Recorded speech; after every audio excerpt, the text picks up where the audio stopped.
میتونم ازتون خواهش کنم این متن واسم بخونید؟ میشه بگیرم دستم؟ شهرپر حسوده لطف کن عشقمونو نده لو لو لو.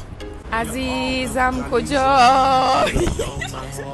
باز من یکی دید جیغش در اومد. کاش من انقدر دیپرسه بودم و وینچسترم امرام بود تو بیزنس نبودم. تو رفتی ولی فکر تو سر من مون.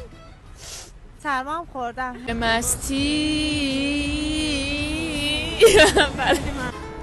سکوت شب خانه زد فریادم ما تو نشنیدی دل به پای. عزیزم چرا قشنگ خوندی؟ خیلی استعداد داری. مرسی عزیزم، ولی حقیقتش اصلا استعداد نداشتم. همیشه علاقه داشتم که توجه روم جلب باشه و خب چی بهتر از این که استعداد خیلی خفن باشه.